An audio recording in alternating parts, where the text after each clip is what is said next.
Hi there, and welcome again to the Explaining History podcast.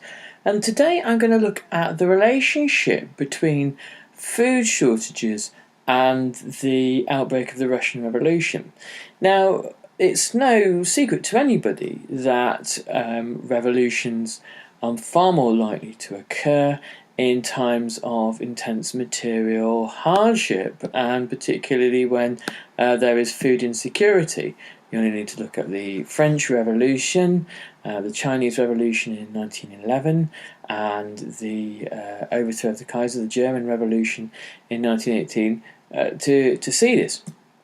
However, the food system in Russia is more complicated than that, and we need to kind of get beyond the idea that there was simply no food in Russia. That's not the case.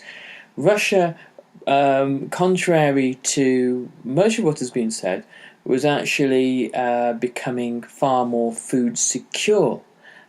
Even during the First World War, it was developing as an industrial power in the years before the First World War, and during the war had managed to reorganize its economy successfully to actually produce war materials.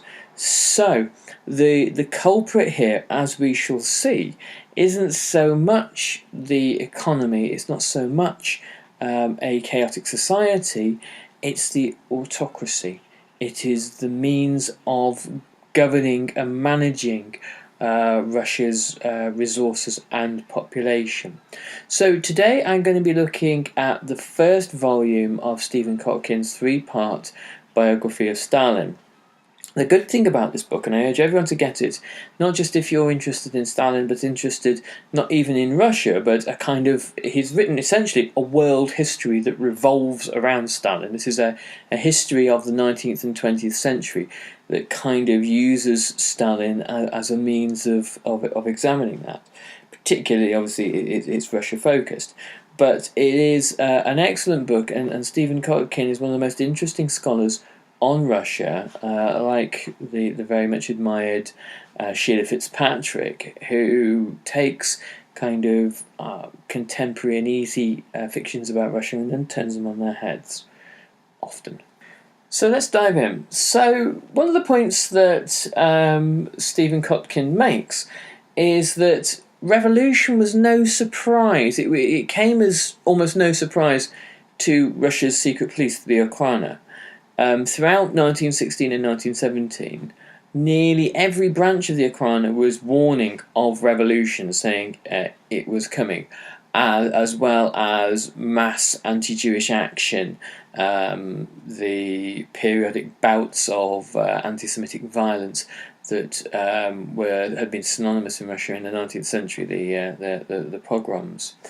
Most of the revolutionary leadership was not in Russia. Lenin, Trotsky, Viktor Chernov, Julius Martov, all these people were in exile, and people such as Stalin himself and Zinoviev and Bukharin were in internal exile in places such as Siberia. And the events of the February Revolution, which we'll look at in a moment, which began with mass demonstrations about food shortages, were not the first protests that year. On the 12th anniversary of the Bloody Sunday Massacre of 1905, for example, on January the 9th, 1917, 170,000 workers went on strike and filled the streets of Petrograd, demanding an end to the government and demanding the end to the war. However, nothing came of it on this particular occasion. There were arrests, but the crowds dispersed. On February the 14th, a week before the beginnings of the first demonstrations of the February Revolution, 90,000 workers went on strike, which forced the police to make mass arrests. So it was clear to the authorities in Petrograd that a tense revolutionary situation existed, And the problem for the authorities that begins on the 22nd of February is that there is an end to the cold spell. There's a brief thaw and sunshine, which makes it far more likely that many more people are going to wind up on the streets. Now, we're going to come back to that in a moment and look at some of the events of the February Revolution. But let's just look at some of these issues around food, because as we will see, food scarcity is a key driver of people's behaviours on the 22nd of February. Russia, before the war, had accounted for 42% of global wheat exports. Germany and Great Britain had both been fed by Russian wheat, and it was the way in which Russia financed itself was as a grain exporter. Russia's infrastructure, from railways to grain silos to ports and docks and harbours, was built with this process in mind. It was built to take grain from central Russia overseas. It was the war that acted as a huge disruption to this trade, and it was hoped that the outcome of this obviously unwelcome disruption would at least be that domestic grain consumption, domestic food consumption would increase. The peasants, obviously, as they moved from their towns and cities to fight at the front, and as territory was lost by German invasion, their yield declined, but not significantly. And this tends to show that, firstly, a great deal of the land that was being tilled very inefficiently anyway, and also much of that land was being tilled sufficiently far enough into the interior as to be far away from the threat of invasion.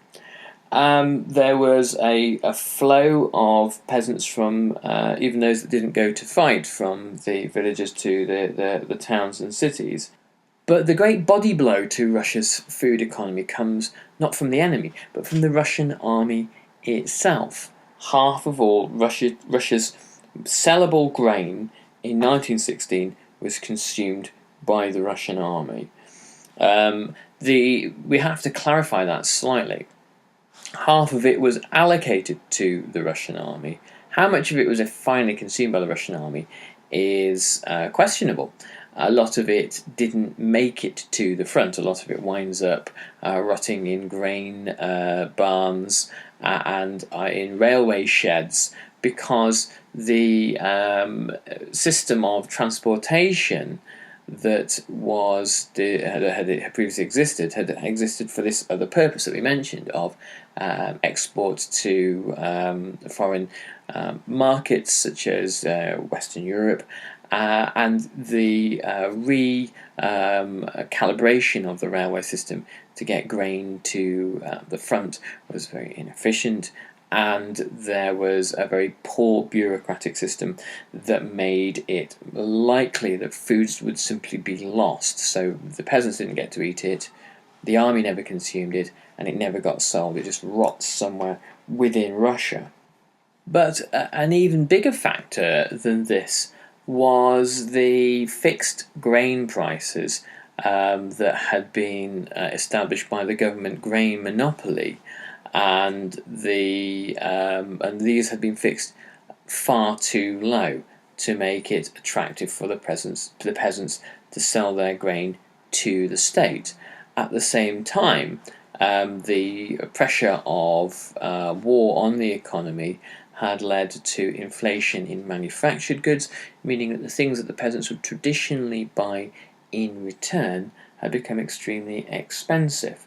So the hoarding that the Bolsheviks mercilessly cracked down on after 1918 in their largely misguided policy of war communism, which causes them far more harm than good, that kind of hoarding begins far earlier. It begins in 1915 to 1916. The middlemen and grain traders who went back and forth between the countryside and the towns and cities, having kind of bullied and harassed out of existence by wartime state food controls. And this was a vital part of the kind of the food ecosystem in Russia. These were characters often maligned, but far more useful than they were presented to be. Who, without them, the food system kind of starts to grind to a halt. So domestic grain markets began to break down, and here we see is what economists would refer to as a kind of market failure, where buyers and sellers are no longer able to adequately communicate with one another, and price signals become completely confused. So that whilst there was an abundance of grain in Russia, there was actually more grain in Russia because of the end of exporting than there would normally have been. There was still an inability to get grain shipments to the cities from largely in the north, from the grain producing regions in the south, and the food that arrives eventually does not reach 1/6 of the lowest daily consumption levels. So what can we learn from that already? It's got to do with an unwieldy system of government, poor leadership from above, and an inability to adapt to the pressures of war. Now, all combatants in the First World War have to encounter these intense pressures on their economies, and these intense pressures really on the social contract, the unspoken agreement between ruled and rulers, that they all buy into the same way of doing things.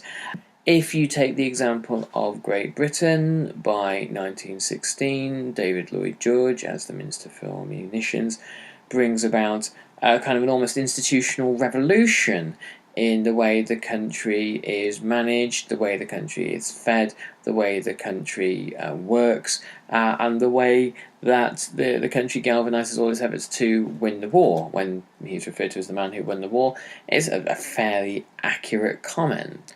But it has less to do with Lloyd George and more to do with the existing structures of government that allow for this kind of flexibility that a liberal, democratic state, relatively democratic state, was able to adapt and galvanise itself and make the changes, and that the state was allowed to dramatically expand with the expectation that it would contract during peacetime. Whether or not in Britain that has ever happened is a matter for another time. Arguably, the British state continued to grow throughout the 20th century. In the case of Russia, the government had attempted to not introduce rationing, even though there were conditions of hunger, if not starvation, on the horizon. They believed, the government in Petrograd believed that announcing rationing would actually convince people that there would be supplies, if not scarce ones, and that this would lead to further disappointment, that it would actually raise expectations. And this again gives you an indication of how fearful the government was about food insecurity. And the fact that the government was thinking to themselves, let's not introduce rationing because people might think they're going to get fed, also shows you how out of control the food situation had become and how panicked the government had become about the possibility of food breakdown. The government announces on February the 19th that rationing would begin on the 1st of March. This doesn't calm the situation. It in fact leads to panic buying and looting in Petrograd and in other cities. Bakery windows are smashed in. Bakeries are real kind of focal points in the cities of Russia, as so much of the Russian diet at this point is based on grain. People working in bakeries, millers, people working in food haulage were constantly stealing flour in order to store it, wait for prices to rise, and to sell it speculatively later on. Petrograd residents learned through rumour that bakeries were only going to remain open for a few hours each day, and that white bread was going to be sold at the most high-priced restaurants across the city, so that the kind of the simmering resentment that people were developing towards the autocracy, towards the royal family, and towards Russia's elite classes really crystallizes itself in this experience of hunger. Stephen Kotkin writes, "An Okhrana agent surmised that the underground revolutionary parties are preparing a revolution, but a revolution, if it takes place, will be spontaneous, quite likely a hunger riot." And it's extraordinarily prescient, because that is indeed what happens with the February Revolution. Lenin is completely taken by surprise. Trotsky's in New York. Stalin is in exile. Most of the Bolsheviks are in Switzerland. They don't know it's going to happen. They've not got anything in place, and Lenin is in a desperate rush to get back to Russia as quickly as possible, because it happens spontaneously. What happens is the ability of the government to continue to maintain some kind of contract with the population completely breaks down because of hunger and because of the fear of future increased hunger. Not just the bread riots aren't just about people being hungry on the day. It's about the fear that there's going to be nothing to eat fairly soon. 4 days after that, Okhrana agent had written his assessment of the revolution, it began with the women of Petrograd taking to the streets, the wives of the Putilov steelworkers taking to the streets and protesting against poor supplies of food, and within a week the Tsar's government was gone. However, it's important to look at the army as well. The army led by General Brusilov had no more than 10 days' supply of food. And Brusilov knew full well that if in that 10-day period the food ran out completely, not only was Russia's war over, there would be mutinies throughout the Russian army, but also Russia as a state, facing Germany, facing internal crisis, would be finished as people like he knew it. He absolutely blamed the autocracy, and he knew for a fact that, along with many of the other generals, that Russia could only survive without Tsar Nicholas II.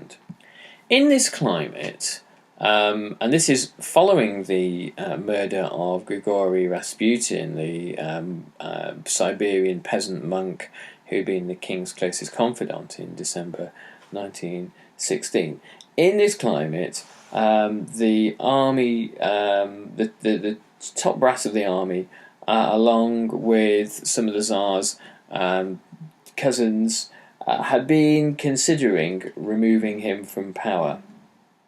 Stephen Kotkin writes, "Desperate high-level plots to unseat the Tsar proliferated, even among the Romanov Grand Dukes. Already, in late 1916, Alexander Guchkov, former president of the Duma, in cahoots with the deputy Duma president, initiated discussions with the High Command to somehow force out Nicholas II in favour of Alexei, the Tsar's son, under the regency of Grand Duke Mikhail Alexandrovich, and appoint a government answerable to the Duma. One of Guchkov's ideas involved capturing the Tsar's train. In a parallel plot, General Alexeyev, Chief of Staff, discussed with Prince George Lvov arresting Alexandra, and when Nicholas objected, forcing him to advocate in favour of Grand Duke Nikolasha. Still more seriously, in January 1917, before the food demonstrations and strikes, Lieutenant General Alexander Krymov, highly decorated for valour, requested a private meeting with Duma President Mikhail Rodzianko, as well as selected deputies, and told them, "The feeling in the army is such that all will greet with joy the news of a coup d'etat. It has to come, we will support you. It can never be known, of course, whether one of the palace coup schemes against Nicholas would have come to fruition, even if the workers had not gone on strike.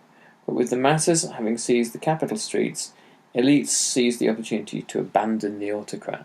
And abandon him they do, because the February Revolution finally succeeds when the generals conclude that they cannot risk sending their own troops into Petrograd.